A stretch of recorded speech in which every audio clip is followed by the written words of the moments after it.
Namaste guys, in this video you will learn how to do a drop test simulation analysis in SolidWorks. So to do that, first we need to make a part. So basically I am doing all this in assembly mode, not in a part mode. So first of all we need to create a new part. Click on this part, then click here, click on edit component. Now go to the part, select the front plane, click on sketch, press Ctrl plus 8 for normal view. Now enter the length or breadth as per your requirement.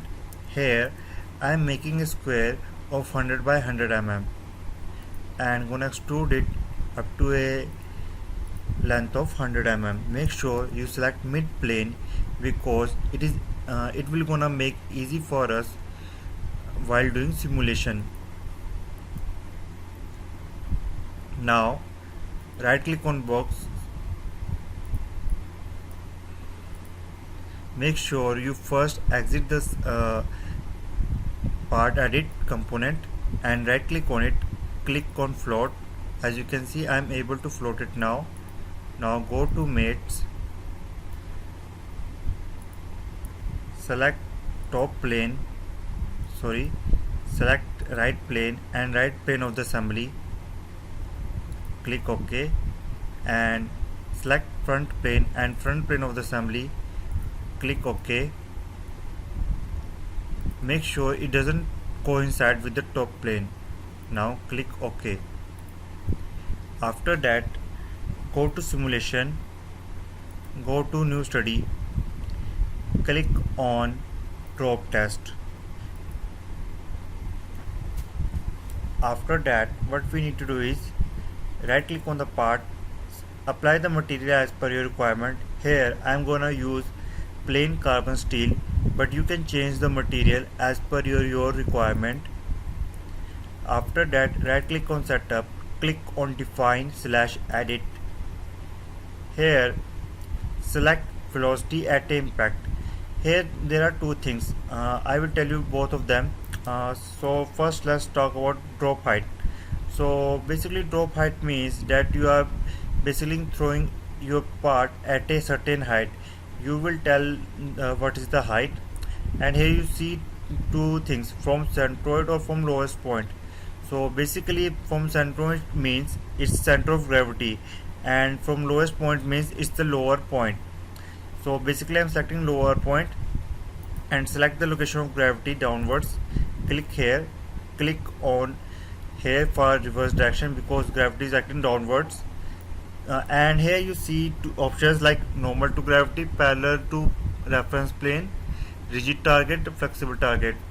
Rigid target is that one that doesn't deform on hitting the surface, and flexible target is that one that basically deform, and it asking for what is the stiffness and other things. So basically in this study I'm gonna talk about rigid target. Okay, so click OK and click on run this study.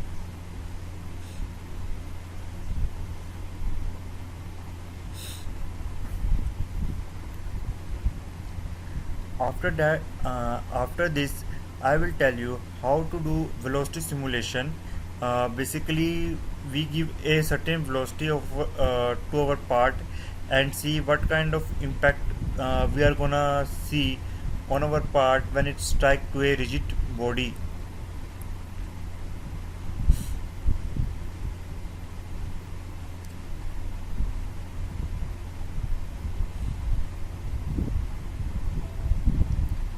Now right click on stress, click on animate. Here you can see the animation.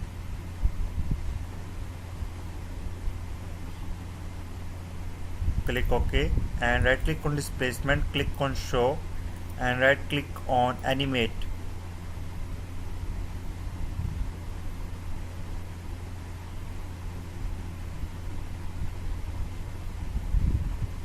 Now let's talk about another thing, new study, but this time I'm gonna use the velocity at impact. So here it is asking for the direction, in which direction it is gonna the velocity is. So select this edge because it is acting downwards.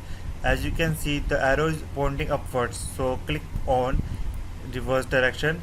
And remember one thing, that drop test can do simulation up to a velocity of maximum 500 meter per second. Here you see this value, so we reduce this value to 150, and it's asking for the gravity direction. Again select this edge, make sure it's active downward, and here it is, and click OK. Right click on part, select material as per your requirement, and click on run this study. Here you can see. After this I will tell you how does damping affect when you give the values some value of to damping, how does it gonna affect in the simulation. For example, currently what you have seen is that when a body falls or collide with the surface, it just stick with the surface, it is not bouncing back. It is not, why it is not bouncing back? Because we give damping value 0. If we give value other than 0, it will basically bounce. So after this simulation I will show you how to do damping. And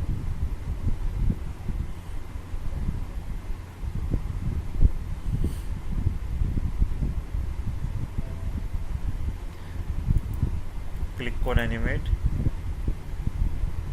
As you can see, it's not much bouncing now.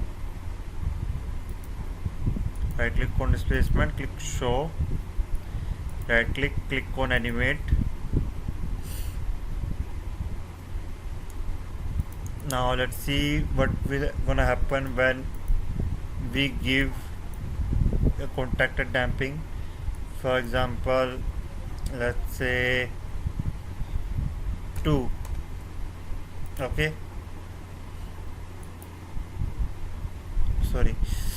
Basically here it asking the value in percentage. When it says 0 to 1, so it's basically asking the value in percentage, so I have to type 0.2. So click on run the study.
Now click on stress, click on animate.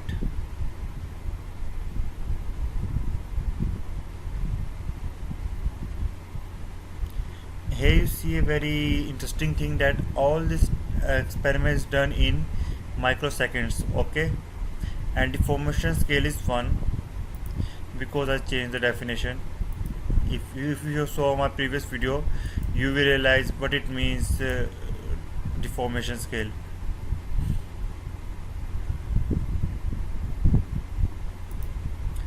I hope you like this video. If you have any doubt and queries, make sure you ask in comments. And there are many other cool videos, for example no linear simulation, you might have seen while watching this video, it's shown here, so you can check out those videos. Link is in the description. Thanks for watching and have a great day. Namaste.